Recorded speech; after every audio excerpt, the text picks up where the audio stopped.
Seja bem-vindo, eu sou o pastor Leonardo Aloísio e você está no culto online da Igreja Koinonia. Nós temos por hábito orar pela igreja perseguida, que são países onde o Evangelho e o Reino de Deus não são aceitos. São lugares onde aqueles que creem no Senhor Jesus como Filho de Deus são perseguidos a níveis extremos, a níveis severos. E nós, em todos os cultos, oramos por estes locais, estes países e estes povos que sofrem perseguição na carne. Eu quero te convidar a orar pelos irmãos da igreja perseguida. Em nome de Jesus, feche seus olhos, se você puder, obviamente, que nós oraremos pelos irmãos hoje da China. Pai, em nome de Jesus, nós oramos pelos irmãos em Cristo que temos na China, país onde a perseguição tem aumentado, e os irmãos que servem em cavernas, em campos, em todos os cantos desse grande país, populoso país, onde o governo não aceita que seja pregado o verdadeiro evangelho. Nós oramos por cada irmão, irmã, cada família que nesse exato momento está reunida, sempre de olho se a polícia não chega, se algum agente do governo não chega. Oramos também pelos nossos irmãos da Turquia, da Síria, que atravessam esse período terrível de terremoto, de perda, de dor, precisam reconstruir a nação e viver e vencer o luto que se instaurou nessas nações. Oramos para que o Espírito Santo de Deus console a cada coração nestes lugares. Oramos também por Israel, para que haja paz nos muros de Jerusalém, e oramos pela nossa nação, a nação do Brasil, onde tem um povo que te ama, que te adora, onde existe uma nação que busca pela tua presença. Tu tens um chamado para o Brasil e nós cremos que muitos de nós ainda viveremos para ver grandes coisas que o Senhor faz por cada um de nós. Te louvamos em nome de Jesus. Amém. E se você deseja contribuir com a Koinonia, deseja contribuir com seus dízimos, ofertas e primícias, aqui na tela já vai aparecer os dados do Pix, para que você contribua assim como você propôs no seu coração. Que Deus te abençoe em nome de Jesus.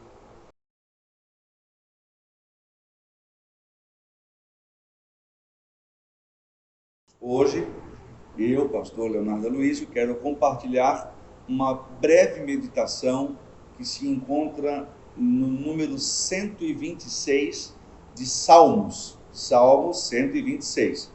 Diz assim: quando o Senhor trouxe do cativeiro os que voltaram a Sião, estávamos como os que sonham. Então a nossa boca se encheu de riso e a nossa língua de cântico. Então se dizia entre os gentios: grandes coisas fez o Senhor por nós, ou a estes. Grandes coisas fez o Senhor por nós, pelas quais estamos alegres. Traze-nos outra vez, ó Senhor, do cativeiro, como as correntes das águas no sul. Os que semeiam em lágrimas cegarão com alegria. Aquele que leva a preciosa semente andando e chorando, voltará sem dúvida com alegria, trazendo consigo os seus molhos. Esse salmo fala de libertação, de período pós-cativeiro. Este salmo fala também das emoções de um ser humano, de um homem, de uma mulher, dos seus filhos, de um povo que ora cativo e depois livre. Eu quero falar uma coisa para vocês muito importante. O que abre a ferida é o que sara. O que leva para o cativeiro é o que traz de volta. O que chama é o que sustenta. O que dá a visão, dá o recurso. E o que promete é o que cumpre. Esse é o Deus que permitiu com que o seu povo fosse ao cativeiro, aquele Deus, Pai, que se entristeceu com o pecado dos seus filhos, dos seus escolhidos, que os tratou de muitas gerações e depois trouxe seus filhos novamente. Assim é o Pai que ama seus filhos. Ama, dá o que puder dar de melhor, mas também corrige, trata, faz de tudo para que seus filhos se aprimorem. Quando o Faraó finalmente liberou o povo para sair, liberou um povo rico. Se você perceber, quando Moisés começa a conversar com o Faraó, a Bíblia diz que o próprio Deus endureceu o coração de Faraó. E não foi uma, e não foram duas ou três, foram 10 tratativas, 10 visitas oficiais, 10 entradas no palácio, 10 pedidos de reunião, 10 e-mails, obviamente que eu estou ilustrando, 10 ofícios, 10 comitivas.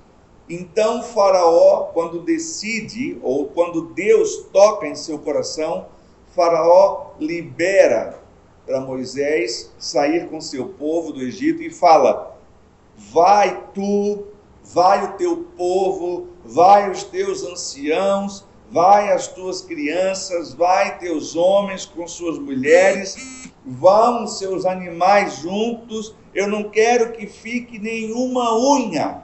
Ou seja, aquele povo de Deus que foi submetido a muito tempo de deserto, de escravidão, de Egito, debaixo de um governo, de um homem que era considerado Deus pelo seu povo, aquele povo cujo DNA tinha o DNA do povo escolhido, até num jugo de escravidão, ele enriqueceu, ele prosperou, e ele enriqueceu o povo que também era sobre ele.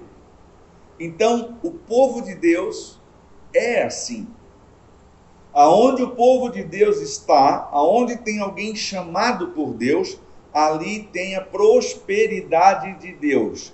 Junto com isso, a Bíblia fala, Jesus deixou ensinado, que junto com tudo isso viriam também as dores, os sofrimentos, as perseguições, porque o povo de Deus carrega em si a semente eterna da prosperidade, a semente eterna dos pilares do reino de Deus.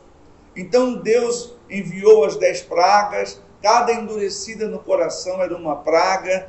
Você conhece a palavra de Deus, quem não conhece está ali, pode ler, estudar. E a última de todas ainda foi quando Deus exterminou com o exército de Faraó afogado no mar. Veja bem como foi que Deus fez para detonar, para tocar no calcanhar, na força do povo governado por Faraó. Matou os primogênitos, contaminou as águas, fez com que eles ficassem enfermos e, por último, detonou, exterminou o exército de Faraó. Um exército que perseguira o povo hebreu, já com a dor no seu coração de ter sido assolado pela perda dos primogênitos. Já era um exército que estava encolerizado, já estava irado com o povo de Deus pela dor da perda, já estava faminto por causa da falta dos animais, já não tinha mais a mesma saúde, já era um exército enfraquecido. E então o último golpe, o golpe fatal, foram as águas do mar que cobriram aquele exército. Então, quando nós pensamos que Deus se esqueceu de nós, que nada. Deus está tratando com o nosso inimigo, seja na esfera individual, seja na esfera familiar, seja na esfera ministerial, ou ainda mesmo na esfera de uma nação. Você fica pensando, por que eu estou vivendo isso? Por que a minha família está passando por isso? Por que a nossa nação está passando por isso? Saibamos, tenhamos a certeza de que Deus, a seus olhos, nada passa despercebido. Nada. A Bíblia fala, não cai a folha de uma árvore, não cai um fio de um cabelo, sem que Deus saiba, sem que Deus permita. Então tenhamos certeza que nós estamos sendo assistidos por Deus e por tudo aquilo que Ele tem para nós. Nós temos que, para terminar, entender quando Deus quer nos mover de um ambiente a outro, de um ambiente geográfico e até mesmo de um ambiente emocional e de um ambiente espiritual. Muitas pessoas, Deus as tirou do Egito e elas não se permitiram sair do Egito por completo. Muitas pessoas, quando se deram conta, quando se perceberam que o exército vinha atrás deles, perseguindo eles esqueceram de olhar os milagres de Deus, de olhar a nuvem que trazia sombra durante o dia e de olhar a coluna de fogo que os dirigia de noite. Queridos, isso não é algo por acaso, isso não é algo comum. É uma pena que o povo de Deus trata como comum aquilo que é um milagre. Eles não viam as grandezas de Deus diariamente e eles sentiam saudades das coisas que lhes eram pertinentes, porque uma geração tinha nascido, aquela geração nascera debaixo daquele sistema, e quando eles entraram no processo de retorno ao lar, de retorno ao que era deles, de restituição, eles reclamaram, porque entre o caminho de onde nós estávamos para onde Deus quer nos levar, existe um período de transição. Não é passe de mágica, é sair do Egito e voltar para a terra que Deus tinha para eles. Nesse processo, alguns murmuram, alguns se arrependem, alguns questionam, alguns reclamam, alguns vão falar mal do líder, alguns vão falar mal da comida, outros vão falar mal do transporte, que no caso deles era a pé. Outros vão falar mal da perseguição. Entendamos, se não houvesse perseguição, o mar os faria voltar. A perseguição fez com que Moisés tocasse o mar, fez com que Moisés fizesse aos olhos humanos aquilo que era impossível. Então, tu é o Moisés da tua família, tu é o Moisés da tua geração, tu é o líder da tua casa, da tua empresa, da tua igreja, do teu ministério, tu é o líder. Deus vai te usar e as pessoas talvez não vão entender a intensidade, as pessoas não vão entender a atmosfera onde tu te moves. Faça o teu papel. E você que é liderado, entendendo essa palavra, não murmure. Seja um auxiliar sábio, idôneo do teu líder, do teu Moisés, de quem está à frente de ti na batalha, de quem está dando a condição de tu ir adiante. Então, saiba sair do Egito e chegar no lugar da promessa, da restituição. Não pense que as coisas do reino de Deus acontecem como um passe de mágica. O nome disso seria milagre.